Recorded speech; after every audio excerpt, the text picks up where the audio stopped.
Vamos a dar comienzo con esta sesión a las jornadas 24ª, jornadas de historias de Instituto de Ceutí, unas jornadas que por la propia numerología ya indica que es una actividad más que consolidada dentro de las actividades que organiza el Instituto de Ceutí, y en esta ocasión la sección de Geografía e Historia, la sección de Historia y Arqueología del IEC, pues propuso y acordó enfocar las jornadas a la mitología del Estrecho y también, por supuesto, abarcando en nuestra ciudad. Hemos intentado, pues, realizar unas jornadas donde podamos ofrecer a todas las personas que puedan asistir, porque va a haber algunas de las ponencias que van a ser presenciales y otras, pues, como la que tenemos esta tarde, que van a ser telemáticas. Vamos a intentar, como digo, que podamos mostrar una imagen diacrónica de lo que ha sido la génesis y el desarrollo del discurso mitológico en la zona del Estrecho. Una visión global como la que nos va a dar esta tarde Francisco Ariza, que ahora presentaré, hasta llegar a la época medieval. Y todo el camino pues hablaremos pues desde la mitología clásica, la mitología durante la prehistoria, y así pues os digo, pues intentando ofrecer una imagen lo más global y pormenorizada de los mitos relacionados con una zona tan fecunda en relatos mitológicos como la zona del Estrecho. Hecha esta presentación general de lo que son las jornadas, de lo que van a ser las jornadas de historia del IEP dedicadas a la mitología, pues tengo el enorme placer de poder presentar como primer ponente de esta jornada a Francisco Ariza, que nos va a ofrecer una comunicación, y el título es El Estrecho de Gibraltar en su entorno mítico y simbólico sobre la historia y la geografía sagrada, que ya el propio nombre, pues ya no está, el propio título nos está indicando que nos va a ofrecer por una visión general, que de alguna manera puede servir para contextualizar todos los relatos mitológicos que tienen que ver con Ceuta y con el Estrecho. Francisco Ariza pues tiene una amplia y reputada tradición como investigador dentro de lo que es la tradición unánime, en todas sus expresiones culturales. Toda esa labor, además de una presencia pues, muy importante en páginas de internet o en publicaciones, pues autor de varios libros sobre todo lo que estamos comentando, todo lo que se va a hablar en esta jornada, principalmente lo que es la geografía sagrada, lo que es el hermetismo, la masonería, la ciclología. Ha colaborado con revistas que son referencias inexcusables en el mundo de la simbología y de la mitología, como la revista Símbolos, Arte, Cultura y Gnosis, y también ha participado en obras igualmente que se han convertido en referentes para las personas que nos dedicamos al mundo de la simbología y de la mitología, como la introducción a la ciencia sagrada dentro del programa Agartha. Yo, sin más dilación y deseando escuchar las palabras del maestro Francisco Ariza, pues gustosamente le cedo la palabra para que pueda comenzar su disertación. Bueno, muchísimas gracias por esta presentación. Y en primer lugar quiero agradecer al Instituto de Estudios Ceutíes que nos haya invitado a participar en estas 24 jornadas de historia, ¿no? Y en especial a uno de los organizadores, como es José Manuel Pérez Rivero, que me acaba de presentar, ¿no? Es para mí un honor y también una oportunidad poder exponer algunas ideas sobre la historia y la geografía del Estrecho de Gibraltar y su entorno cultural, que es mucho más amplio de lo que a simple vista pudiera parecer. En primer lugar, hemos de considerar a las diferentes culturas surgidas muchos siglos e incluso milenios antes de nuestra era, en todo ese vasto territorio comprendido por la mitad sur de la península ibérica y el lado africano del Estrecho. O sea, la región tingitana o tangerina, como también se dice, nombre derivado de la milenaria ciudad de Tánger, muy rica en leyendas relacionadas con las aventuras llevadas a cabo por los héroes civilizadores griegos, entre ellos Hércules, ¿no? Recordemos que el antiguo nombre de Algeciras era Tingis, seguramente por la gran presencia de habitantes procedentes de esa región, de la Tingitana, la cual habla de una convivencia mutuamente aceptada entre culturas que a uno y otro lado del estrecho de Gibraltar tenían un pasado común. Precisamente antes de que el Imperio Romano las unificara culturalmente, en esa región existía un mundo heterogéneo, producto sin duda alguna de las diversas civilizaciones que fueron dejando su huella sobre una matriz cultural previa a todas ellas, ¿no? Que en lo que respecta al lado africano, tuvo su centro neurálgico en Tánger y en el hispano a Tartessos, que con el tiempo llegó a conformar un floreciente reino que ocuparía la mitad sur de la península ibérica, como hemos dicho, ¿no? Podría entonces hablarse de una región atlántico-mediterránea que culturalmente ya existía como tal antes de la llegada de los pueblos del Oriente, ¿no? Los fenicios y los griegos fundamentalmente. Atraídos no solo por sus riquezas materiales, que eran abundantes, ¿no?, sino por algo más intangible, como es la idea ya sugerida por Homero en la Ilíada y la Odisea, de que en esa región del occidente se hallaba una parte importante del origen de la cultura griega, ¿no? Un origen que naturalmente no tenía fechas históricas y por tanto habría que acudir a otro tipo de documentación, entre comillas, que no puede ser otra cosa, que no puede ser otra que la proporcionada por el mito, ¿no? A las dos obras fundamentales de Homero habría que añadir las de su casi contemporáneo Hesíodo, la Teogonía y los Trabajos y los Días, ¿no? Ambos vivieron en torno al siglo VIII y mitad del VII, como todos sabemos, pero además hubo una variedad de autores contemporáneos suyos que escribieron textos en los que igualmente se mencionan determinados mitos griegos situados en el lejano occidente. Hablamos de Antímaco de Teos, de Eumelo de Corinto, de Artino de Mileto, Estasino de Chipre, Creófilo de Samos, Pisandro de Camiro, entre tantos otros, ¿no? Aunque no hemos de olvidar al divino Platón, quien 3 siglos después se hizo eco de estos mitos en su filosofía. Y esto es más importante de lo que a simple vista pudiera parecer, ¿no? Pues su autoridad intelectual permitió que la memoria y la noción del mito siguieran perviviendo en la nueva época que se abría en Grecia. Esto explicaría por qué Platón recogió para la posteridad la existencia de la isla continente perdida de la Atlántida, situada más allá de las columnas de Hércules, en el profundo océano, ¿no?, como uno de los orígenes de su civilización, de la civilización griega, y por tanto, como uno de los orígenes de lo que hemos llamado Occidente, de lo que llamamos Occidente. Gracias a Platón, el origen mítico de la cultura helénica no entró en la indiferencia.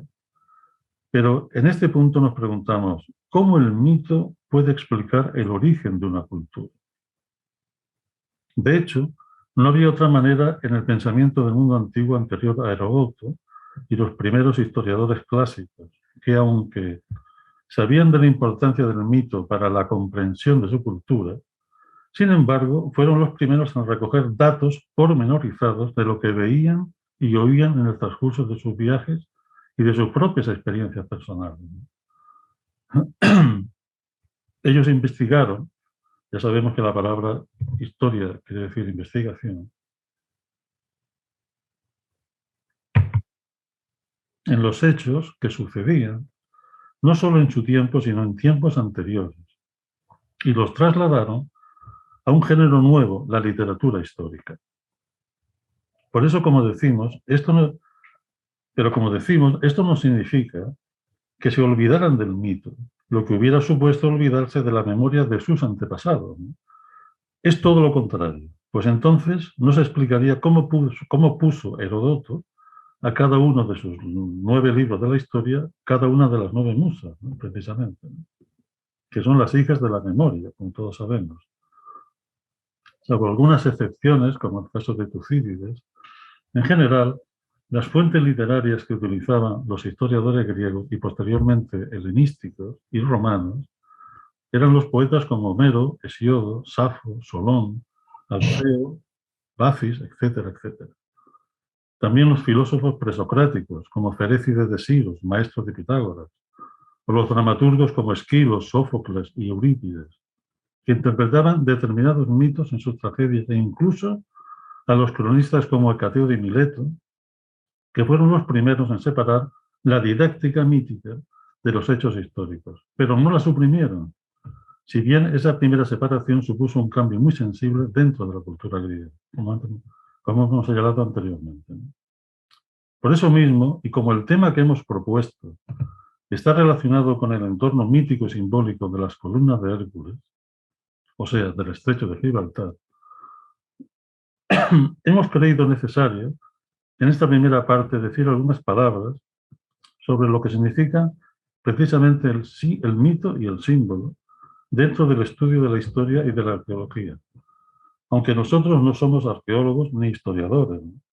Pero sí nos interesa el estudio de las estructuras simbólicas que han articulado la cultura de las sociedades tradicionales como el fenómeno más importante del hecho humano. Pensamos que sin esa explicación previa no se entendería algunas de las cosas que diremos en la segunda parte de la conferencia. El mito tiene una estructura diferente a la historia, pero su conocimiento, es decir, su conocimiento no se basa en documentos, ¿no?, ni en datos, ni en hechos verificables, si bien esto no significa que el relato mítico repose sobre una fantasmagoría, o sea, el producto de una imaginación exaltada de los poetas antiguos, ¿no? Pero sí que esos hechos y datos concretos tienen para el mito otra lectura. Y por otro lado, no hay mito que no tenga una base apoyada en la realidad histórica. Las hazañas llevadas a cabo por Aquiles, Hércules, Ulises, Héctor, Teseo, Jasón, etcétera, por los héroes, ¿no?, existieron de verdad, pero ellas fueron interpretadas como una enseñanza que intentaba revelar una historia arquetípica, o sea, una historia en donde las ideas y ciertos principios y valores atemporales actúan en el mundo. Por eso los héroes perviven en la memoria de la cultura, la nuestra, que ellos contribuyeron a crear, justamente, ¿no? Lo que importa realmente son los principios que sus gestas vehiculan y de las que emanan finalmente los hechos producidos en el tiempo, cualquiera que esos hechos fuesen, ¿no? En ese sentido, el mito no se opone a la historia, sino que la enriquece y la complementa.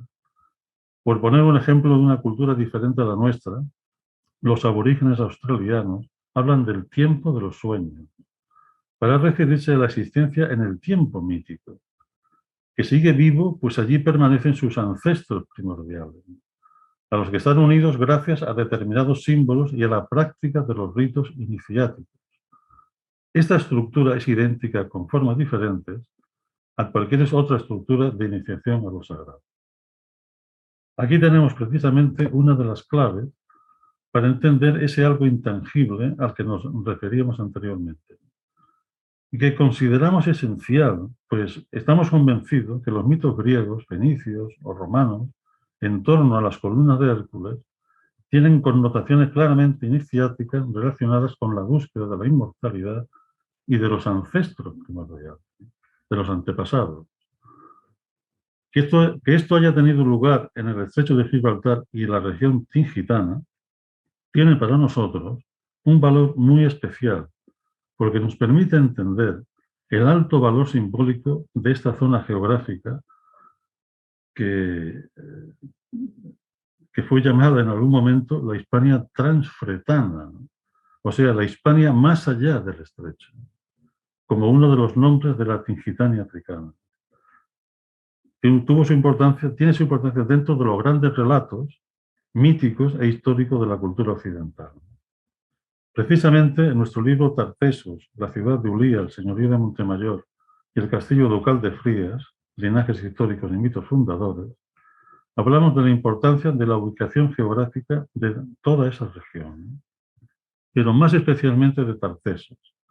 Allí decíamos lo siguiente: Podríamos hablar de una geopolítica simbólica para referirnos a la ubicación geográfica de Tartessos y a su papel de intermediaria entre el mundo mediterráneo y el mundo atlántico. Un papel que le corresponderá muchos siglos después a España, descendiente de Tartessos por razones históricas y geográficas, cuando desde ese mismo lugar del sur peninsular se inició la gran aventura que supuso ir más allá, verdaderamente, de las columnas de Hércules, o sea, más allá del mundo conocido y atravesar definitivamente el mar océano para arribar a un nuevo mundo. O sea, y como dice Federico González en su libro Las utopías renacentistas, un mundo otro entrevisto en los contenidos del alma universal. El propio Alfredo Schulte, el que inició las investigaciones para encontrar a Tartessos, ¿no?, en su obra Tartessos, contribución a la historia más antigua de Occidente, ya intuyó esa analogía entre Tartessos y América cuando comparó el descubrimiento de esta con lo que representó el descubrimiento de Tartessos para los griegos y los pueblos orientales del Mediterráneo. El mundo para ellos se hizo más amplio, los horizontes geográficos se ensancharon y se abrieron las grandes rutas marítimas que propiciarían el contacto con otras culturas, especialmente de la costa atlántica europea e incluso africana, en el caso de los fenicios que llegaron muy al sur de esas costas africanas. De alguna manera, una nueva ecúmene se iría gestando a partir de entonces para ir tejiendo poco a poco lo que en su día se llamaría Europa, que no olvidemos es el nombre de una princesa fenicia. Hasta aquí la cita de este libro. Por su lado, y siguiendo en parte la estela dejada por Schulten, el arqueólogo español Maluquer de Motes, en su libro Tartessos, la ciudad sin historia, hablaba de Tartessos como la más antigua y brillante civilización de Occidente. Y hace una amplia síntesis tanto del Tartessos mítico como del Tartessos histórico. O sea, el gobernado por las dinastías de origen divino, que en su última etapa fue gobernada por la dinastía de los Argantonios, ¿no? Ya unas dinastías históricas perfectamente encuadradas en el tiempo, ¿no?, y fijadas en el tiempo. Muy influida esta dinastía de los Argantonios por la cultura fenicia y sobre todo por la cultura griega. Influencia que se extendería a sus descendientes, los íberos turdetanos principalmente, y en general en el área ibérica que se extendió por todo el levante hispánico hasta el sur de Francia.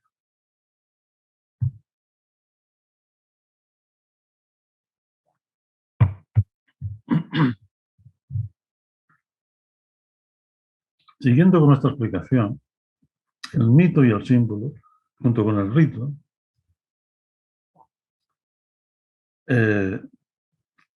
dijéramos que forman un corpus que nosotros consideramos imprescindible para comprender a las civilizaciones y culturas que nos han precedido en la historia, y en especial las que, como Tartessos y sus contemporáneas, formaron parte del entorno del Estrecho de Gibraltar.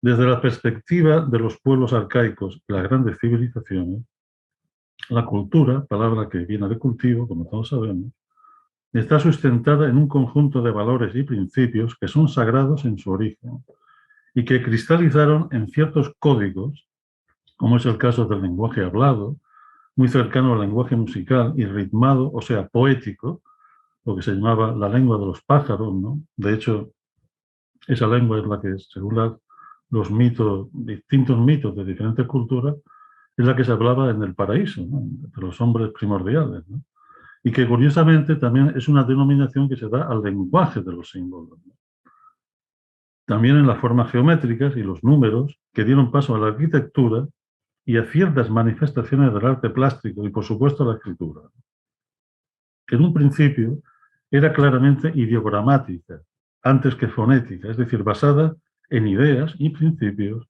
expresados a través de símbolos y de signos. Por eso, para nosotros, el estudio de la cultura es el estudio de las ideas que la han conformado y que se han expresado a través de los códigos simbólicos, que son los vehículos o los soportes para mantener viva la presencia de las mismas en el corazón de los hombres, ¿no? Por consiguiente, esos códigos continúan estando igualmente vivos y activos, precisamente por el propio carácter atemporal que tienen los valores espirituales, cosmogónicos y metafísicos que ellos transmiten, ¿no? Que los códigos simbólicos transmiten. En este sentido, la simbólica es una vía de conocimiento, pues el objeto de su estudio no es el símbolo como algo exterior, como algo externo, ¿no? Sino lo que éste nos revela de nuestra identidad esencial. La vía simbólica surgió definitivamente como tal a raíz de los trabajos de autores de la importancia de René Guénon y Ananda Coomaraswamy, que han sido los grandes hermeneutas o intérpretes de la filosofía perenne o tradición unánime de nuestro tiempo, a quienes deberíamos unir dentro del ámbito de la lengua castellana la figura de Federico González, cuya obra ha sido escrita al final del siglo XX y a principios del siglo XXI. Y dentro del más heterogéneo mundo universitario, o del ámbito de las tradiciones y religiones comparadas, habría que nombrar a Walter Otto, a Mircea Eliade, a Henri Corbin o Joseph Campbell, entre otros. Cierta parte de la arqueología, que incluye disciplinas como la astroarqueología o la arqueoastronomía, hace ya algún tiempo que acabaron por aceptar al mito y al símbolo entre los instrumentos de sus investigaciones. Pues en los mitos se encuentra lo que podríamos llamar la secuencia genética sutil del acontecer humano a lo largo del tiempo. Por eso mismo, los estudios más completos, entre comillas, sobre nuestro pasado son aquellos que han integrado al mito y el conocimiento del símbolo dentro de sus métodos de estudio. Recordemos que la arqueología y esas otras disciplinas que hemos nombrado anteriormente, y en la que incluimos la numismática e incluso la más reciente geoarqueología, que es, o sea, la interacción de la geografía o la geología con la historia, son materias que se pueden abordar desde la perspectiva de una ciencia interdisciplinaria como es la simbólica, que considera que todas las manifestaciones del arte antiguo tienen un mensaje relacionado con la realidad de lo sagrado. Existe una cosmogonía perenne que bajo diferentes formas se encuentra expresada en todos los pueblos de la antigüedad. En ellos encontramos idénticos símbolos, mitos y ritos. Y esto nos da una pista sobre la existencia, en el origen de la humanidad, de una sola y única tradición primordial, de la que derivarían todas las tradiciones y civilizaciones a la vida a lo largo de la historia. Al hilo de esto diremos que los últimos y constantes descubrimientos en el campo de la paleontología y la antropología van arrojando luz sobre las humanidades anteriores a la nuestra, las del Homo sapiens. Y el resultado es que ellas ya tenían incorporado un sistema de símbolos y ritos, como los ritos funerarios, que denotan la existencia de una cultura desarrollada, lo que invalida ese presunto origen animalesco del género humano, que hasta hace poco era plenamente aceptado por casi todo el mundo. Si la antropología es el estudio del hombre, la arqueología es el estudio de las obras hechas por el hombre desde su origen, que evidentemente se pierde en la noche de los tiempos, ese origen. Por eso la palabra arqueología significa estudio del principio, o sea, del origen, que puede ser considerado como un origen en el tiempo, o sea, histórico, o como un origen atemporal, que también existen esos orígenes temporales, como nos recuerda René Guénon en alguna parte de su obra. Ese origen atemporal es el que se descubre, por así decir, a través del mito. La palabra mito tiene varios significados. Uno de ellos es el que se refiere a la palabra misterio. Por eso mismo, lo primero que nos encontramos al estudiar una cultura es precisamente el misterio de su origen. La civilización egipcia, por ejemplo, o la caldea, o la tartesia entre nosotros, ¿no? Ya nacen históricamente con un alto grado de desarrollo cultural, ¿no? Y los cambios que sufre con el tiempo, que se cuentan en miles de años, en muchas de ellas, son muy leves, simples adaptaciones a las nuevas condiciones cíclicas, ¿no? Pero aquello que constituye su esencia permanece. Esto es así porque continuaron conservando como un tesoro de incalculable valor sus mitos y símbolos fundamentales, los referidos a su origen in illo tempore, en los que estaban en germen todo lo que esa cultura debía desarrollar a lo largo del tiempo. En toda tradición cultural hay un antes y un después de su entrada en la historia.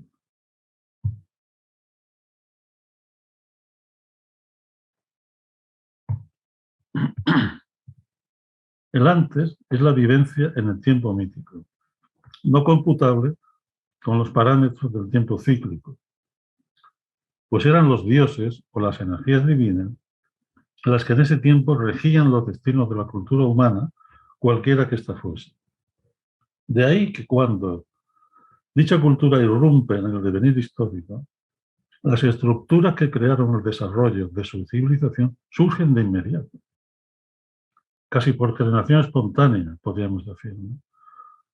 Y lo primero que se evidencia es la construcción del templo o santuario como centro y eje espiritual de la misma, a partir de la cual será levantada la ciudad, expandiéndose a partir de ella como el ser vivo que es en realidad, ¿no? La cultura o la civilización. En un momento dado, los dioses siguen eligiendo los destinos de ese pueblo, de los hombres, ¿no? Pero ellos se encarnan en las dinastías de los reyes sacerdotes, que por eso se dicen de origen divino, ¿no? Las antiguas teocracias. Las tres civilizaciones que hemos nombrado anteriormente, la egipcia, la caldea y la tartesia, son un ejemplo de lo que estamos diciendo. En el caso de Tartesos, tenemos la genealogía de los reyes semidivinos, la de Gerión, la de Gárgoris y la de Abis, ¿no? Son las dinastías no históricas, que gobernaron por un tiempo indeterminado y no computable. Sin embargo, la dinastía de los Argantonios está perfectamente, como antes hemos dicho, ubicada en la historia, debido a, y además era una dinastía filoenémica, ¿no? Por todo ello, se ha de tener una especial sensibilidad para dejarse impregnar por las ideas depositadas en el arte de los pueblos antiguos, pues es en él, en ese arte, donde dejaron todo su saber y conocimiento del mundo. El arte siempre ha sido una actividad sagrada, ritual, por eso reúne la belleza y la inteligencia en las formas que recrean, ya sean tan concretas como la cerámica o tan sutiles como la música. Es la evidencia con la que nuestros lejanos antepasados dejaron constancia de que su relación con lo sagrado era totalmente permeable a su espíritu y que no existía una frontera definida entre mundo invisible y visible. En ese arte se vinculaba una cosmovisión que no se agotaba en ella misma, sino que había conocimientos aún más profundos en los que el mito intervenía de manera decisiva. El arte como vehículo de una tradición que se heredaba y aceptaba como tal de generación en generación. Por eso mismo, cualquier manifestación hecha con arte debía estar expresada a través del lenguaje simbólico, que es un lenguaje universal. El símbolo, el mito y el rito como hierofanías o manifestaciones de lo sagrado, capaces de expresar el misterio del mundo a través del gesto creador y la palabra, lo sensible, lo concreto, lo cual incluye a la naturaleza entera y, por supuesto, a la geografía. Las teofanías, es decir, las manifestaciones de lo divino, de un Dios, forma parte también de todo este complejo simbólico. Y no hay más que recordar el episodio de la zarza ardiente, vivida por Moisés en el Sinaí, o los relatos de las múltiples apariciones de los dioses griegos, de Zeus, de Apolo, de Atenea, de Hermes, de Artemisa, de Dionisos, etc., ¿no? Ante los héroes y las heroínas, que también las hubo, como recuerda Ovidio en su libro Heroides, ¿no? Para advertir que ese era un hecho muy frecuente en el mundo antiguo, las apariciones, la manifestación de un dios, ¿no? Aunque nosotros no lo comprendamos pensando que son simples fabulaciones poéticas, como normalmente se piensa, pero como nos recuerda en este caso, ¿no?, Julio Caro Baroja, en su libro La realeza y los reyes de la España, en la España antigua, dice Caro Baroja, las fábulas no se pueden echar por la borda, hay que estudiarlas en toda su profundidad. Caro Baroja estaba interpretando una cita de Cicerón con motivo de los orígenes de Roma. La cita era la siguiente: la historia es rica en mitos y leyendas. Cicerón, discípulo romano de Platón, sabía de qué hablaba, evidentemente. Los mitos y leyendas no se pueden despreciar, pues ahí precisamente tenemos una clave para conocer las causas profundas con las que nuestros antepasados explicaban el origen de su civilización. En el caso de Cicerón, la romana, ¿no? un origen que era recreado y recordado periódicamente a través del relato mítico fundamental. Por eso mismo, hacer constantes referencias al mito nos permite percibir la realidad a la que éste se refiere. Pues si bien dicha realidad no es exactamente la que se describe en la historia tal cual se explica hoy en día, no por ello es menos cierto que el mito constituye un elemento esencial para el verdadero conocimiento de la historia. En el libro antes citado, el propio Caro Baroja señala muy ajustadamente que la leyenda sintetiza la historia. Para nosotros, la leyenda y el mito son esencialmente lo mismo. Recordemos que leyenda procede del verbo legere, que significa tanto escoger como leer, lo que implicaba una selección previa de lo que ha de ser leído, interviniendo en ello la inteligencia, y que, por tanto, merece ser recordado y transmitido a la posteridad. En efecto, el pensamiento simbólico y mítico entiende el mundo como una red de correspondencias y analogías que, si pudiéramos trazarlas en un papel, veríamos que finalmente configuran un tejido cuya trama la conforma el devenir de los acontecimientos históricos con sus miles de anécdotas que cambian sin cesar como las aguas del río de la vida, porque esa es la naturaleza de las cosas sometidas a la generación y a la corrupción, pero que nada significaría sin los hilos verticales de la undimbre que constituyen las ideas fuerzas imprescindibles para fijar en una estructura ordenada, una civilización, por ejemplo, ¿no? O en este caso, en una cruz que conforma la estructura del tejido, aquello sin lo cual ella no sería más que un fluir vago e indeterminado. Las antiguas civilizaciones se construyeron en base a esas ideas ordenadoras, en ausencia de las cuales los seres estaríamos abocados a dar vueltas reiteradamente en la rueca con que las moiras o las parcas mueven los hilos de nuestras vidas y destinos individuales.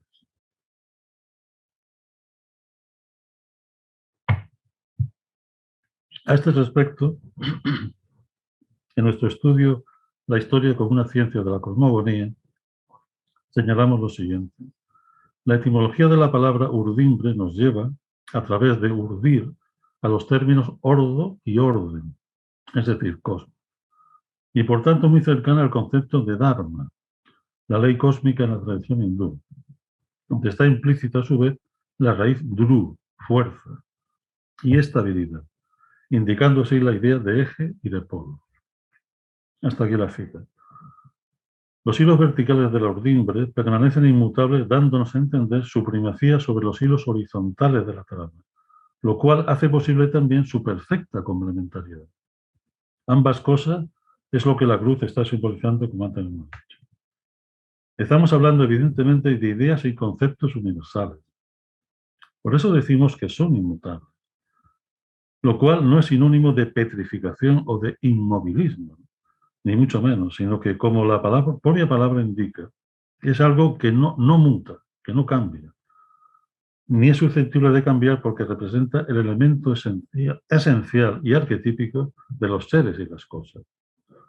Para el ser que concibe la existencia como un cambio permanente, sin tener en cuenta ese elemento inmutable, o ese centro, que supone inevitablemente vivir fuera de sí mismo, es decir, en la periferia de las ruedas del mundo y de la vida, en definitiva, en lo más exterior y alejado del núcleo, que es el lugar donde todo cobra sentido, en el centro. Los mitos son, a este respecto, los modelos ejemplares que el ser humano ha tenido siempre, como referencia axial para mantener vivo ese vínculo con las realidades superiores y simultáneamente para comprender el sentido de su existencia aquí en la Tierra.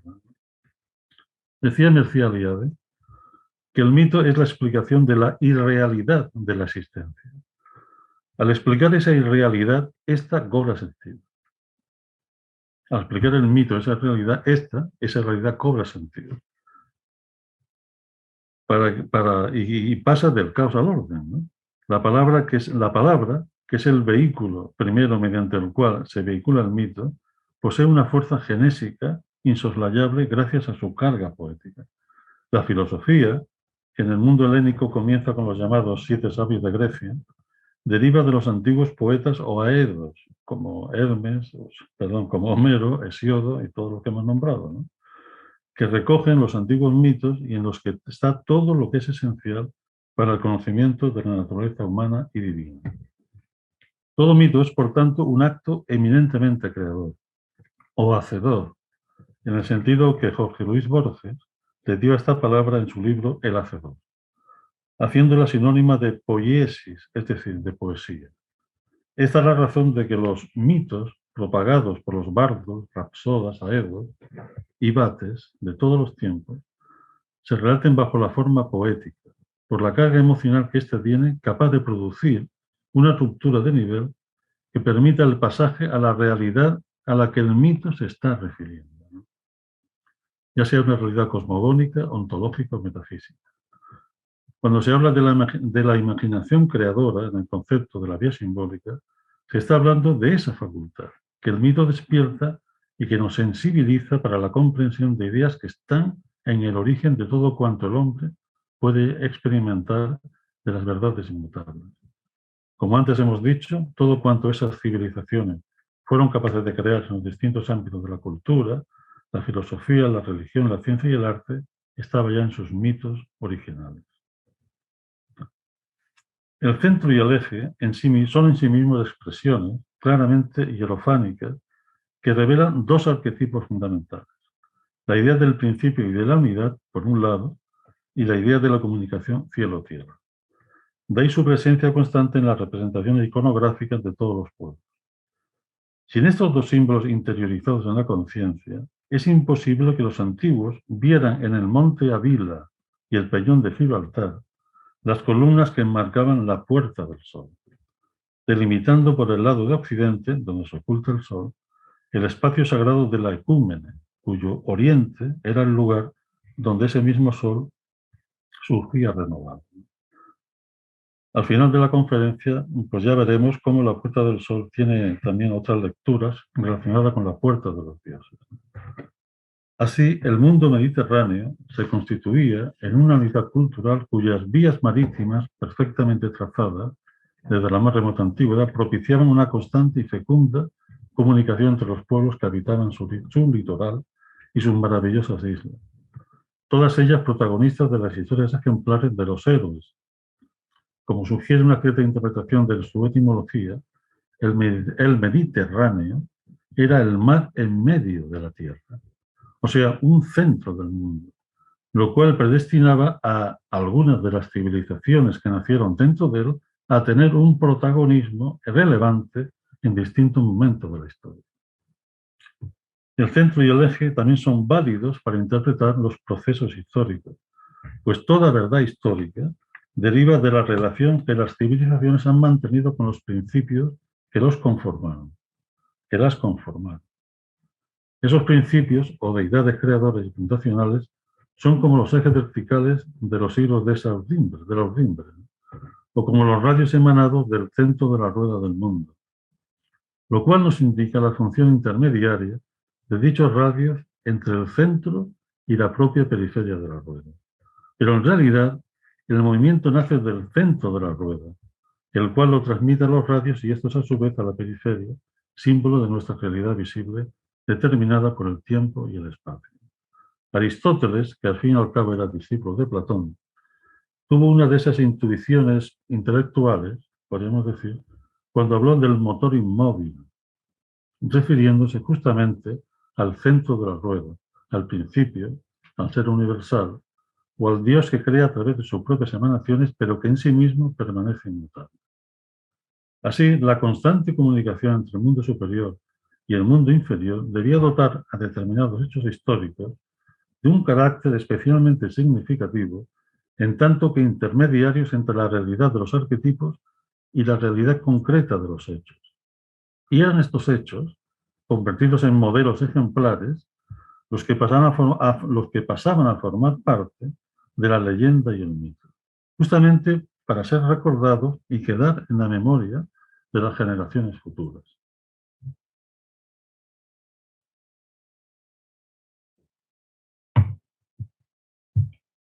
El cordón umbilical sutil, ¿no?, con los mundos superiores nunca se perdió en aquella civilización. El relato que hace Homero de la guerra de Troya, en la Ilíada, está repleto de claroscuro, como la historia misma, pero lo que permanece en la memoria es el carácter épico y heroico de los actos de algunos de sus protagonistas, como Aquiles y Héctor. Por eso mismo, los relatos míticos son necesariamente simbólicos por ejemplares porque ocultan, a través de las imágenes, que proyectan en nuestra mente verdades imperecederas. De pronto, lo épico, por su carácter sagrado, es lo único real, que merece ser recordado en este mundo de apariencia semejante a la caverna descrita por Platón en la República. Lo que decimos del mito y de la historia lo podemos aplicar igualmente a la geografía. La historia mítica se desarrolla dentro de una geografía igualmente mítica y por tanto simbólica. Solo hemos de leer bajo esta perspectiva el marco geográfico espacial en el que se desarrollan los 12 trabajos de Hércules, por ejemplo, ¿no? O el viaje de los argonautas en busca del vellocino de oro, o el periplo de Ulises por las costas del Mediterráneo, e incluso de ciertos pasajes del Antiguo y del Nuevo Testamento, para darnos cuenta de que en efecto estamos en presencia de una geografía significativa. Y así como el mito no se opone a la historia, sino que, como dijimos, la enriquece y la dota de una profundidad de la que carecería sin él, lo mismo pasa con la geografía, que no es una simple descripción física de la Tierra, desconociendo así las otras cualidades del espacio terrestre que el espacio terrestre posee. Para empezar, el espacio terrestre no es homogéneo, sino que está lleno de formas y alteraciones geográficas que cobran un sentido, otro, cuando se las observa, se las vive y se las experimenta desde la perspectiva de la visión simbólica, sustentada, como hemos señalado anteriormente, en las analogías y las correspondencias que las formas visibles tienen con las ideas y arquetipos del mundo inteligible, término de Platón. En efecto, y como señala Federico González en su diccionario de símbolos y temas misteriosos, las montañas, cordilleras, colinas, ríos, estrechos, océanos, arroyos, fuentes, cascadas, bahías, cabos, etcétera, etcétera, no son circunstancias dignas de una lectura literal, sino, por el contrario, son hechos significativos que necesariamente obligan a considerarlos desde el punto de vista simbólico. Pues bien, esas formas son la grafía de la Tierra, que es propiamente lo que significa geografía, como todos sabemos, ¿no? Pero quien dice grafía dice escritura, y toda escritura es para ser leída e interpretada.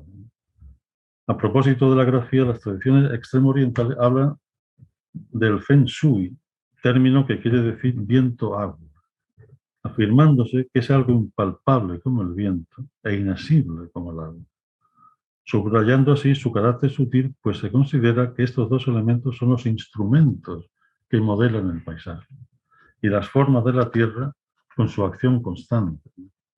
O sea, que contribuyen de manera decisiva a crear esa escritura en concordancia con los demás elementos, incluidas las fuerzas telúricas que, como los terremotos y otras catástrofes geológicas, provocan los volcanes, ¿no? Como está ocurriendo ahora mismo en La Palma, ¿no? En ocasiones que cambian, o sea, producen profundos cambios en la superficie terrestre, ¿no? Si hacemos una correspondencia entre el mundo físico y el mundo sutil, los vientos y las aguas siempre han estado asociados con las potencias angélicas o las deidades intermediarias. Pero así como los vientos van en todas las direcciones del espacio, de ahí el símbolo de la rosa de los vientos, cara que los marineros utilizaban, ¿no? Y siguen utilizando. Las aguas siempre tienden hacia abajo y los espíritus con los que se las asocia viven en las fuentes, los lagos y las oquedades subterráneas. Este es el caso de las ninfas y las náyades, energías divinas que animan a la naturaleza y que han sido muy importantes en el imaginario simbólico de nuestra cultura, heredada de los griegos y los romanos. Son conocidas las aventuras que muchos héroes mantuvieron con estas entidades y solo hay que leer El antro de las ninfas o La cueva de las ninfas del neoplatónico Porfirio para darse cuenta de hasta qué punto estas entidades, al igual que las musas, han jugado un papel importante como inspiradoras en el género humano de las realidades cosmogónicas. Recordemos la relación de Ulises con la ninfa Calipso, que según Homero vivía en la isla de Ogygia, que Estrabón identifica con la isla Esqueria, situada en el Atlántico y, por tanto, en el entorno geográfico en el que nos estamos moviendo. Otros geógrafos la situaban cerca de las columnas de Hércules e incluso algunos autores contemporáneos, como Víctor Berat, la han identificado con el famoso islote de Perejil, cuyo nombre en árabe es Tura.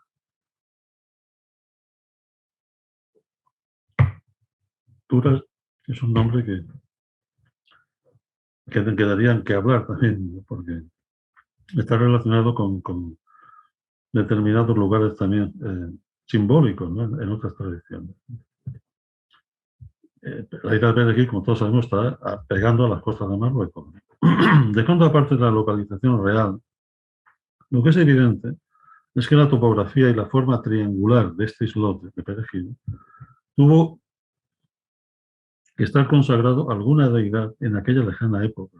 Y en cualquier caso, todos los que han tratado el tema de la isla de Calipso coinciden en que ésta se encontraba en algún lugar del océano occidental. En el mismo orden de ideas, podemos considerar que no es un capricho que esos dos territorios que se miran mutuamente desde tiempos inmemoriales y que pertenecen, a dos continentes tan distintos, como es el europeo y el africano, tengan como seña de identidad dos montes que los antiguos marinos griegos vieron como dos columnas y a los que pusieron el nombre de su héroe más famoso, Heracles o Hércules. No cualquier héroe, sino el hijo de Zeus. Hablamos, naturalmente, del monte Avila y del peñón de Gibraltar, al que los griegos llamaron Calpe y de los que el poeta romano Festo Avieno, en su obra Descripción del orbe terrestre, decía lo siguiente. Aquí, altivas puntas separadas por el mar se hacen visibles por sus altas cimas. Aquí penetran las rocas en las profundidades. Aquí las nubes pasan por debajo. Aquí la Mauritania Avila apuntala el cielo y la ibérica Calpe se eleva con su dorso. Es evidente que Festo Avieno está describiendo dos ejes que conectan los tres planos cósmicos. Es decir, el mundo subterráneo, en este caso el mundo submarino, la tierra y el cielo. ¿Qué verían aquellos griegos y los romanos en las columnas de Hércules para otorgarles dicho nombre? ¿Y qué verían también en ese peñasco al que hoy llamamos el Cabo de San Vicente en el sur de Portugal, considerado por Estrabón y otros geógrafos e historiadores tales como Éforo de Cime y Artemirodo de Éfeso, como la punta más suroccidental de la península ibérica y en aquel momento del mundo conocido, y al que llamaron nada menos que Hierón Acroterión, o sea, el Promontorium Sacrum o promontorio sagrado. En realidad, la península ibérica, en su interior y a lo largo de toda su costa, está repleta de santuarios dedicados a los dioses y diosas del panteón íbero, fenicio, griego, romano, que en general se edificaban sobre santuarios anteriores de los tartesios y otras culturas emparentadas con ellos, como la turdetana o los celtas, que poblaban ciertas partes de lo que hoy es la provincia de Badajoz, donde encontramos el santuario de Cancho Romano, una de esas construcciones, con un parecido arquitectónico al de los palacios mesopotámicos y que seguramente manifiestan la fusión tartesio-fenicia del periodo orientalizante. Cancho Romano está situado en esa ruta que siglos más tarde se llamaría la Ruta de la Plata, que comunicaba el sur tartesio con el noroeste hispano, es decir, con el país celta por antonomasia, como es Galicia. De entre estos santuarios costeros destacamos el promontorio alicantino de Hemerocospión, o Atalaya del Día, el actual Cabo de San Antonio, con un templo consagrado a Artemisa, la Diana romana, de donde deriva el nombre de Denia, la ciudad levantada muy cerca de él. Los cabos, sobre todo, si acaban en promontorios o peñones, tienen desde luego un valor estratégico desde el punto de vista militar y comercial. pero este no niega su valor eminentemente sagrado. Ambos no se excluyen, sino que se complementan. Edificar santuarios en esos promontorios que sobresalen hacia el mar era una manera de buscar la protección de los dioses. Y además las características orográficas y topográficas de esos montes, así como la función práctica para la que fueron escogidos, determinaban muchas veces la elección de las deidades para presidirlos. Pues debía existir una correlación de analogía entre el elemento sutil del medio natural, lo que se conoce con el nombre del genio del lugar, el genius loci, y la deidad correspondiente. En el caso del Hermescopillón alicantino, del Cabo de San Antonio, él se constituía efectivamente en una atalaya para vigilar el paso de los atunes, y la elección de Artemisa se debía a que ella también estaba vinculada con la pesca, ya que era la Podnia Terón, o diosa de los animales, como todos sabemos. Por todo lo dicho hasta ahora acerca de la geografía, no nos extraña que Estrabón comience el libro primero de su geografía, hablando de lo que esta es una actividad propia de la filosofía. Pues ella, la geografía, incluye también el conocimiento de la estructura de los ciclos, ya que no se puede comprender la Tierra sin relacionarla constantemente con su paredro del cielo. Como bien nos lo enseña el mito a través del matrimonio de Gea, la diosa primordial, con Urano, el cielo. Para argumentar su razonamiento, Estrabón, que se consideraba como el último eslabón de una genealogía de geógrafos, que remontaba varios siglos atrás, señala que los primeros que decidieron dedicarse a ella fueron ciertamente filósofos. Menciona en primer lugar a Homero y después a toda una serie de autores que abarcan prácticamente desde el siglo VI al siglo I a.C. Anaximandro de Mileto, Hecateo, Eratóstenes, Demócrito, Polibio, Posidonio, etcétera, etcétera. Y muchos otros que destacaron no solo como filósofos, sino también como astrónomos, astrólogos, matemáticos, geómetras, historiadores y, por supuesto, geógrafos. Nos extraña, por cierto, que no se menciona a Hesíodo, que no menciona Estrabón a Hesíodo en esa lista. Para los sabios de la antigüedad no existían compartimentos estancos entre las distintas ciencias y artes, pues todas ellas eran las partes constitutivas de un todo que revelaba una imagen del mundo, de un cosmos ordenado de acuerdo a los arquetipos eternos por intermediario de los símbolos sagrados, como hemos dicho.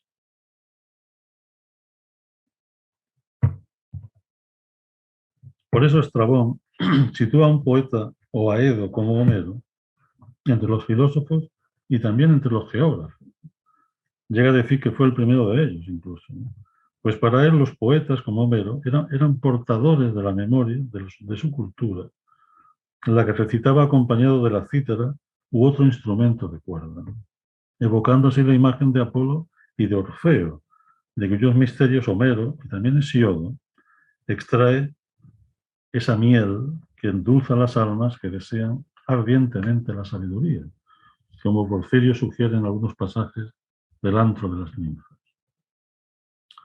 Así, aquellos poetas, geógrafos e historiadores vivían entregados a la sabiduría, porque ellos eran ante todo filósofos, incluso antes de que la palabra filosofía, el amor a la sabiduría, fuera acuñada por Pitágoras y posteriormente desarrollada por Platón.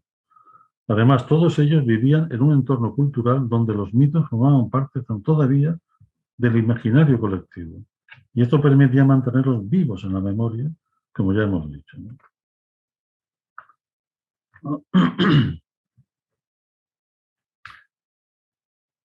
Decía Platón, acerca de la memoria, que ella era la disposición del alma capaz de conservar la verdad que hay en ella. Cuando Platón habla de la Atlántida, está recordando una realidad que ha quedado conservada en el alma de Occidente. Por eso también es interesante investigar en la geografía de la zona atlántico-mediterránea, que está salpicada de nombres que aluden al continente desaparecido, ¿no? Empezando por Atlas o Atlante, que da nombre no solo a la Atlántida, sino también a la gran cordillera que constituye la espina dorsal de Marruecos, como todos sabemos. Por eso el sobrenombre de Atlante dormido, que se da al monte Avila, la columna africana de Hércules, no es otro que el propio Atlas. Y no se nos escapa el hecho de que se diga que está dormido, no muerto, lo cual nos hace pensar en esas leyendas presentes en muchas tradiciones que hablan del dios sabio o héroe fundador que no ha muerto, sino que ha entrado en sueños, o que está en letargo esperando el momento oportuno de despertar. Por ejemplo, en la cultura celta, con el mito del rey Arturo y del mago Merlín, amén de lo que se denomina en el cristianismo la segunda venida de Cristo, o en la tradición hindú la llegada del 10º avatara de Vishnu, el Kalki Avatara. Platón, que recibe de Critias todo lo referente a la Atlántida, el cual lo recibió a su vez de Solón, uno de los 7 sabios de Grecia, afirma que Atlas es hijo de Poseidón, que a su vez es hijo de Cronos y hermano de Zeus, en tanto que su madre es Clito, hija de Edenor y Leucipe, habitantes de la Atlántida, y considerados autóctonos de ella. Estando aquí la palabra autóctono relacionada con aquella estirpe de reyes nacidos de la propia tierra, o sea que existía entre ellos un pacto espiritual y no solo telúrico con la tierra originaria, que no era otra en este caso que la Atlántida. Y ese recuerdo se mantuvo vivo en la región atlántico-mediterránea, entre sus lejanos descendientes. Pero además, el primero de los 9 hermanos de Atlas era Eumelos, también llamado Gadeiros. Esto último derivado evidentemente de la Gadir, Fenicia, la Cádiz nuestra, ¿no?, en la región de Tartesos. El hecho de que Eumelos fuera gemelo de Atlas nos está indicando, por otra vía, la estrecha relación de Tartesos con los descendientes de la Atlántida, y confirma lo que hemos señalado acerca de que en los tiempos anteriores a la historia escrita, una misma tradición existía en ese enclave atlántico-mediterráneo que estamos tratando. En este sentido, queremos recordar nuevamente que la geografía, así como la historia a través de las leyes cíclicas, es inseparable de la cosmografía, es decir, de la escritura del cielo, conformada por las constelaciones, tanto estelares como zodiacales, los planetas y sus movimientos errantes, los astros y demás cuerpos luminosos que lo pueblan.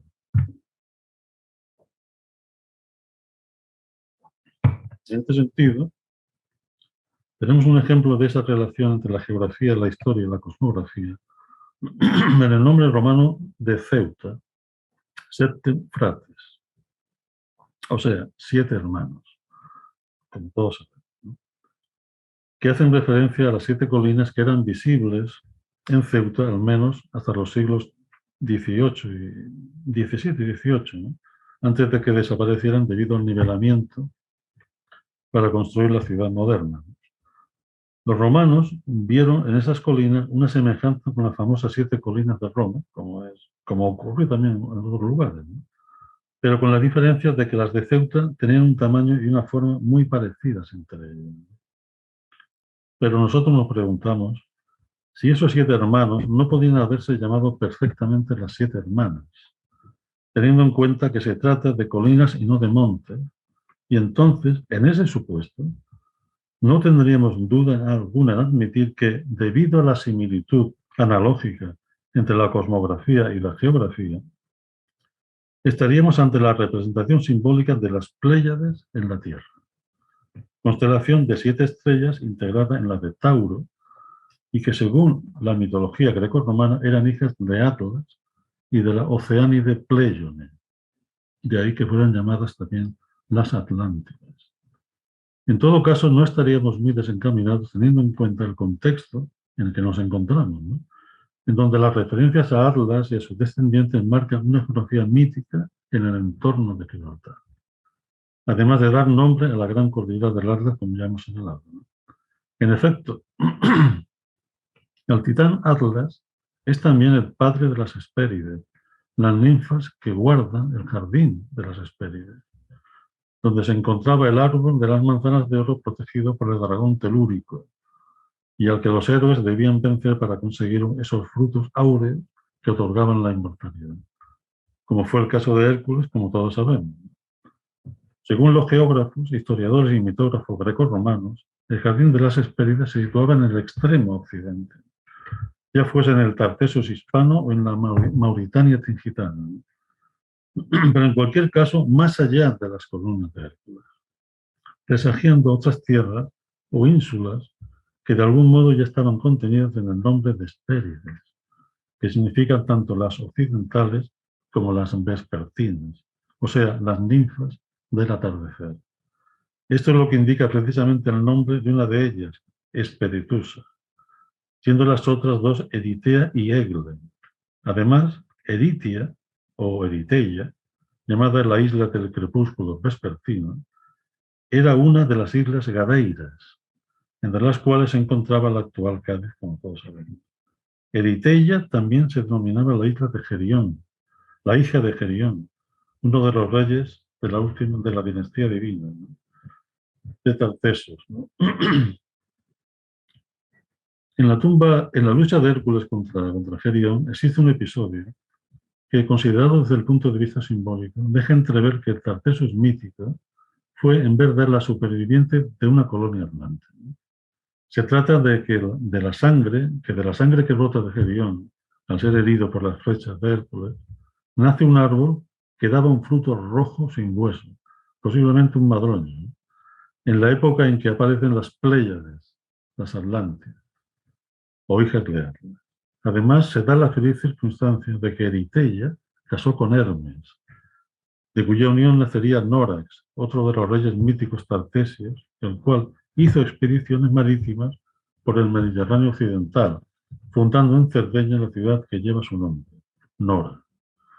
Atlas y la Feánide Pléyone también engendraron a las Íades, las ninfas hacedoras de lluvia, lo cual está evidentemente relacionado con la idea de caer y de descenso, lo cual no solo está referido a las lluvias en el sentido corriente, que también, sino que estas en determinados relatos míticos son además el símbolo del descenso de las influencias espirituales. Un ejemplo lo tenemos en la relación de Zeus-Júpiter con la humana Danae, hija del rey de Argos. El padre de los dioses se metamorfosea en una lluvia de oro que desciende sobre ella fecundándola. De esa unión nacerá Perseo, progenitor de la dinastía de los Perseidas, a la que pertenecerá Hércules, quien, al igual que Perseo, que su antepasado Perseo, conoció el reino de Arlas, o sea, a los descendientes de los atlantes en su viaje hacia el extremo occidente o la conquista del jardín de las Hespérides.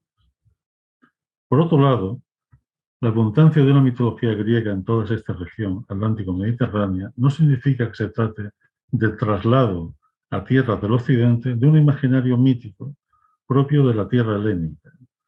Lo que quisieron expresar Homero, Hesíodo, Estesícoro y todos los demás con estas genealogías míticas, también de Platón, con la autoridad que éste tiene, no era otra cosa que describir unas culturas que en ese extremo occidente eran las auténticas herederas de una civilización de la cual los propios griegos consideraban parte de su propia cultura. Y esa civilización lejana en el tiempo, pero presente en la memoria, no era otra, vuelvo a repetir, que la Atlántida. A este respecto, ese Hermes que casó con la ninfa Eriteia, seguramente es uno de los Hermes que emanan del Hermes arquetípico, el Hermes antediluviano, es decir, del Hermes atlante, del cual habla la tradición árabe y cuya sabiduría, bajo la forma de la geometría sagrada, fue encerrada en la estructura externa e interna de las pirámides, lo cual vincula también directamente a la antigua civilización egipcia con la Atlántida.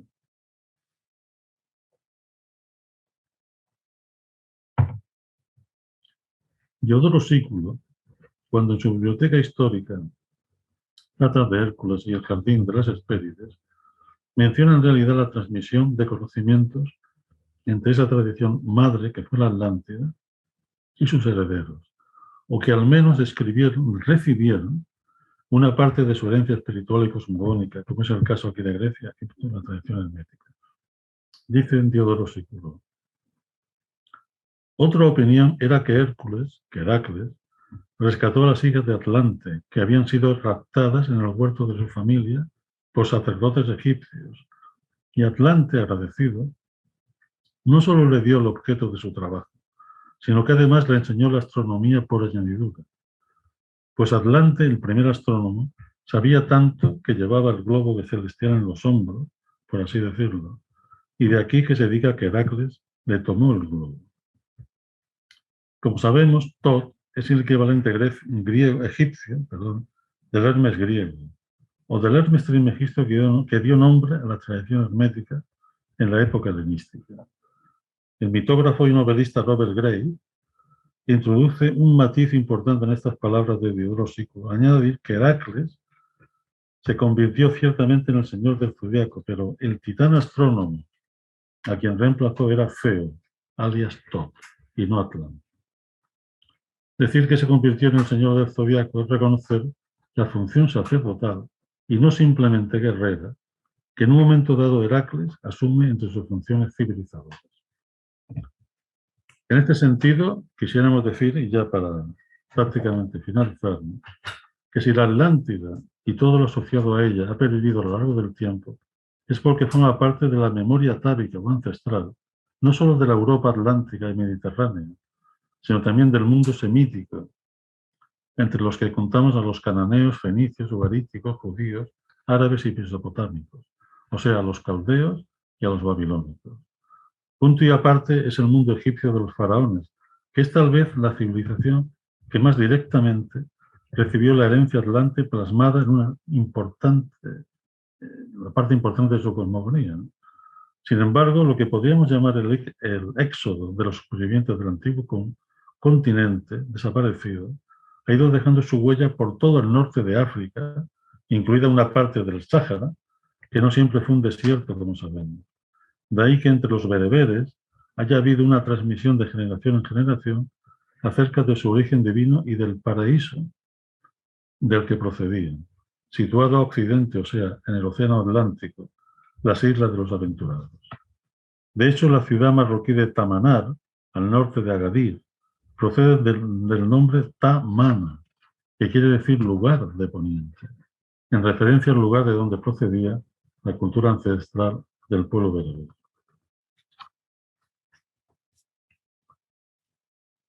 Por eso mismo, los mitos en torno a la columna de Hércules y al jardín de las Hespérides revisten siempre un carácter iniciático de búsqueda de la inmortalidad, o sea, de superación de la muerte como una fatalidad impuesta por los dioses a los hombres. El mito bíblico de la expulsión de Adán y Eva del paraíso y la consiguiente caída en el tiempo está evidentemente relacionado con todo esto. Para nosotros, esta enseñanza, que constituye la base misma de la teurgia y la filosofía, que se deriva de ella, es el mayor tesoro que nos han dejado los mitos heroicos, que como tales mitos nos hablan de las historias ejemplares que están íntimamente relacionados con la reconquista del estado primordial perdido. De ahí las pruebas iniciáticas que, al mismo tiempo que expresan actos civilizadores, están vinculados con esa reconquista, con la recuperación, en definitiva, de la patria celeste. Por eso mismo, el acto civilizador se hace en nombre de los dioses luminosos, olímpicos, y por eso también el territorio conquistado y las ciudades que se fundan dentro de él están ofrecidos a dichos dioses, dadores de la ambrosía, el alimento de inmortalidad. Esas conquistas externas eran, pues, un símbolo de las conquistas de estados interiores, pues, ¿qué significa la llegada a Ítaca para Ulises tras atravesar todas sus aventuras, la conquista del Piancino de Oro, o entre Gasón los argonautas, etcétera, etcétera? Dentro de las pruebas que los héroes debían superar, el pasaje por los estrechos marítimos suponía en muchos casos la prueba definitiva, la que podía otorgar o no esa inmortalidad. La superación de dicha prueba implicaba la salida del mundo intermediario, pues la navegación en realidad se realizaba por ese mundo que media, de ahí intermediario, entre la tierra y el cielo, entre el mundo conocido y el mundo desconocido, pero que el alma intuye como el verdadero, de ahí la voluntad férrea del héroe por superar todas las dificultades que se le van presentando en su camino.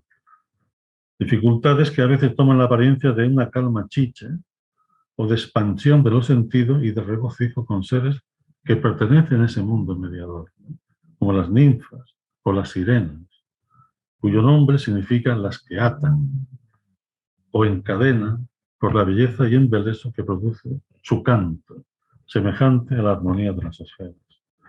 Pero nos preguntamos nuevamente, ¿por qué eran peligrosos los estrechos? O ciertos estrechos, mejor dicho. En la mitología griega se menciona un término, simpléjades, las plantas petrae, que se traduce como rocas entrechocantes o rocas errantes, pues se mueven y chocan entre sí dentro del espacio angosto de su estrecho, de un estrecho, poniendo en peligro a aquellos que navegaban por sus aguas, evidentemente. También se habla, con el mismo significado, de islas flotantes o paredes montañosas que chocan entre sí. Todo ello nos remite al simbolismo del guardián del umbral. Pues está claro que esos estrechos mitológicos, aunque existan físicamente, como existe el estrecho de Gibraltar para Hércules, o el estrecho de Mesina para Ulises, o el estrecho del Bósforo para Jasón y los argonautas, en el contexto iniciático, esos guardianes, decimos, representan aquellas entidades que protegen la entrada a otro plano superior de la conciencia. Por eso mismo, en este caso, no se trata de ese guardián del umbral que el iniciado se encuentra cuando, viniendo del mundo profano, pretende ingresar en los misterios de la cosmogonía o de la armonía de las esferas, y que es en realidad la primera de las pruebas iniciáticas. Aquí estamos en presencia de seres humanos, los héroes, que hace años que emprendieron el viaje del conocimiento y se encuentra ante su último trayecto antes del pasaje por la puerta de los dioses y entregar definitivamente su alma al gran misterio.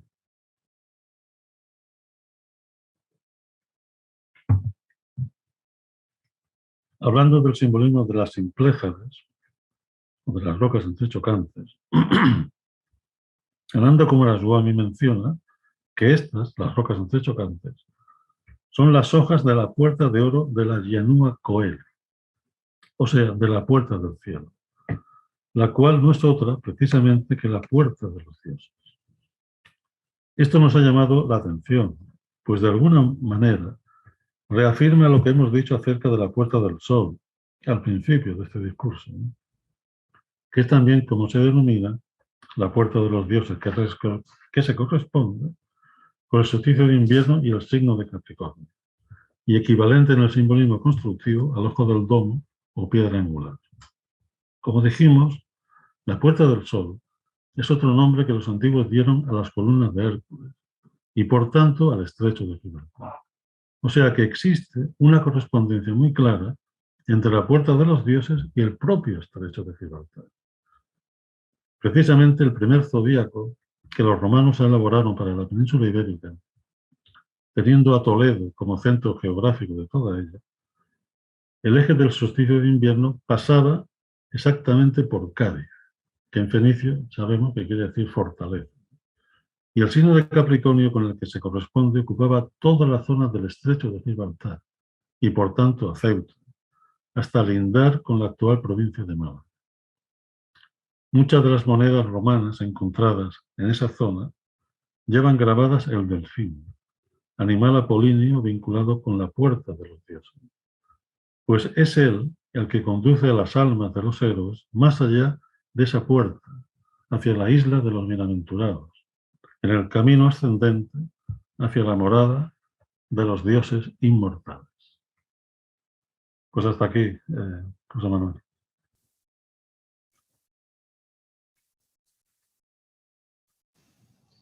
Bueno, la verdad es que me has dejado sin palabras.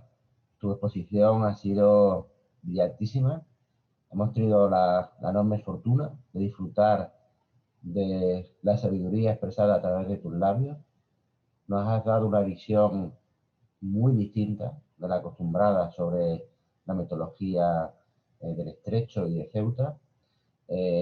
Para mí, que vengo del mundo de la academia, pues también he tenido una evolución que me ha hecho acercarme a esta visión, de luego no con la profundidad y el conocimiento que acabas de demostrar, pero sí que he tenido la suerte de acercarme a autores que has nombrado, como Miliariade, como Guarderoto, como Campbell, como autores que, por desgracia, como bien sabes, pues no son muy citados en la bibliografía al uso y que están precisamente en la tradición en la que tú trabajas desde hace muchísimos años y que además nos hace ver de una manera muy distinta los lugares, la geografía, el tiempo, el espacio, los ciclos. Yo creo que eso enriquece mucho a las personas, también enriquece mucho la visión, porque como bien comentabas, de manera muy emotiva, ¿no? Por lo menos a mí me ha resultado muy emotivo, pues esa distinta percepción de la realidad, esa doble plano que comentabas, ¿no? El plano de lo profano, ¿no? Como decía mi diario, el plano de lo sagrado. Y la verdad es que va a ser estoy convencido que va a ser un vídeo, una ponencia muy vista y muy consultada, porque has logrado sintetizar en el tiempo que has dispuesto, pues una visión que ha dado todo lo que queríamos y te pedíamos, que de manera muy amable y muy generosa has presentado, que es esa presentación de los conceptos básicos, como te he hablado del mito, del símbolo, del rito, de esa visión de la geografía tan distinta, ¿no? de esa tierra que va construyéndose o se va escribiendo, como bien has explicado, por las manos de los dioses, y que es una escritura que todavía continúa y que hay que saber interpretar, y que esa interpretación precisamente pues no se puede entender si no es en clave simbólica o arquetípica. A mí realmente pues has abierto muchísimos caminos mientras te escuchaba, pues iba pensando sobre todo en el mundo actual, ¿no? En el papel que puede tener el mito, ¿no? El mito, un autor que también ha sido para mí un referente del mundo del pensamiento, que es Louis Manford, que hablaba mucho del mito de la máquina, ¿no? Entonces, quizá el mito del que tú bien has hablado, ¿no? Como un conocedor muy reputado de esta tradición, pues este mito de la vida que comenta, ¿no? Esa visión cosmológica que relaciona todos los planos de la existencia. A mí me gustaría preguntarte, ya que no tenemos la posibilidad de interactuar con las personas que vean tu ponencia, preguntarte sobre qué papel pueden tener esa relectura o la reelaboración que se puede hacer de estos mitos, ¿no? Para entender y de alguna manera pues encontrarle un poco más sentido a los tiempos que nos han tocado, ¿no? Bueno, en primer lugar, leer a esos autores, ¿no? Que algunos de los cuales he mencionado, ¿no? Esto en primer lugar, ¿no? Pero leerlos no con, pues, o sea, como si fueran la primera vez o sea, sin prejuicios culturales, ¿no? Sin tener imágenes previas sino dejarnos impregnar por esa lectura, ¿no? O sea, dejar que nuestra mente, ¿no? se vaya impregnando de esa lectura sin poner oposición ninguna, sino, a ver, eso es un mundo nuevo, ¿no? De repente uno entra en una tierra incógnita, en una isla, ya que hemos mencionado las islas, ¿no? Y entra en una tierra incógnita y claro, pues lleva todo el fardo del mundo del que viene, ¿no? Lo primero que tiene que hacer es dejar ese fardo en la orilla del mar, de esa isla, ¿no? Y adentrarse con todas sus capacidades intelectivas abiertas para impregnarse de esa nueva... O sea, como si fuera a conquistar un territorio nuevo, ¿no? Entonces, pues todo te sorprende. Por ejemplo, ¿no? El símbolo de la rueda. El símbolo de la rueda que es tan sencillo, ¿no? Pues es un punto, unos radios que conectan con una periferia, etcétera, etcétera, ¿no? Bueno, pues esa imagen que es tan simple, ahí está encerrado pues todo el misterio de la cosmogonía, ¿no? Y la posibilidad del conocimiento de otros planos que están contenidos en ese centro, ¿no?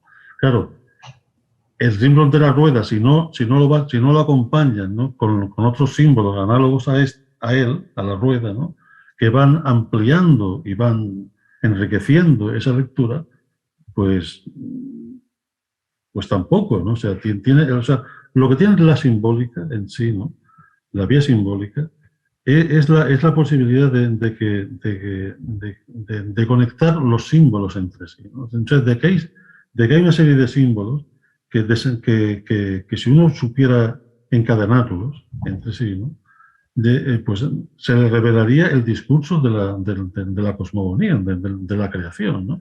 Porque si uno penetra en el símbolo de la rueda, está penetrando en el círculo del cuadrado, en el círculo de la cruz, ¿no? O sea, en toda una serie de elementos simbólicos, ¿no?, y míticos, porque, por ejemplo, ¿no?, en la mitología hindú tan rica, ¿no?, hablan de Prajapati, ¿no?, que es el señor de los seres producidos, el padre de los seres, ¿no?, pero también es el motor, es el ordenador interno, ¿no?, el que pone orden en cada una de las criaturas, ¿no?, porque está contenido en cada una de ellas, ¿no?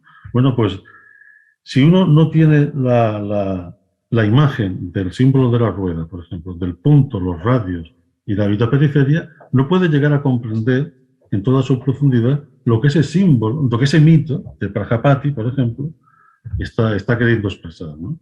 Y si hablo de Prajapati, hablo del Chakravarti, ¿no?, que es el señor de la rueda, que está en el centro de la rueda, ¿no?, y que es el eje que conecta el cielo con la tierra, ¿no? Entonces, claro, todo esto es un lenguaje nuevo, pero al mismo tiempo conocido, porque una de las cosas que tiene el lenguaje simbólico es que te despierta, ¿no? Despierta en ti una serie de conocimientos que tú ni sabías que no tenías, ¿no?, pero que gracias al símbolo se despierta, ¿no? Entonces, como es esa tierra incógnita que conforme te vas adentrando más en ella, la vas reconociendo como propia tuya, ¿no? O sea, como tú mismo, o sea, como tu alma, en definitiva, ¿no? Porque en realidad esto es el viaje por el alma, el viaje, un reconocimiento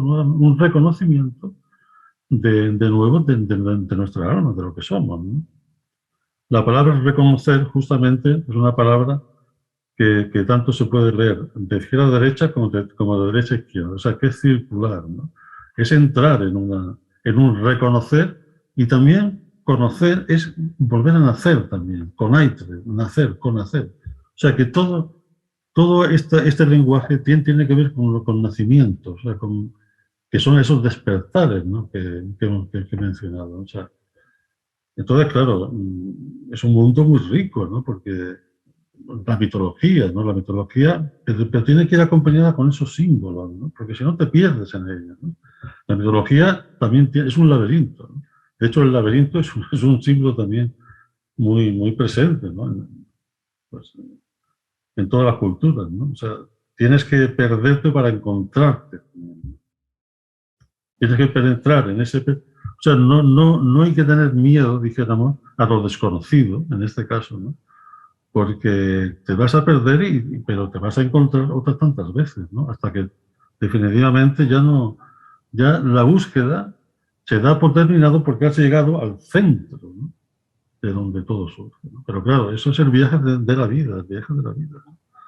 Pero claro, entonces vives una vida más plena, no circunscrita a una serie de elementos ya pues consabidos y, bueno, y viciados finalmente. En fin. Muy bien, Francisco, pues muchísimas gracias.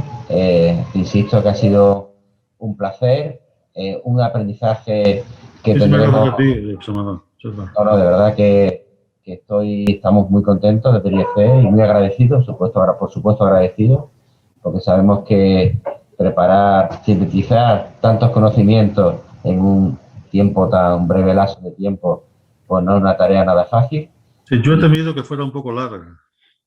Bueno, pero se ha disfrutado mucho, no se nos ha hecho, desde luego, a mí no se me ha hecho nada larga, y tendremos lo bueno que vamos a poder disfrutar de esta ponencia cuando esté ya disponible en la página de YouTube, lo cual habrá que, como los buenos platos, habrá que degustarlo con tiempo y extraer toda la sabiduría que nos has transmitido, y sobre todo esa visión tan rica y tan simbólica que nos has dado. Así que en nombre del IEF y en nombre propio, darte las gracias y estamos seguros que volveremos a contar contigo y con tus amplísimos conocimientos. Muchísimas gracias. Muchísimas gracias, Manuel.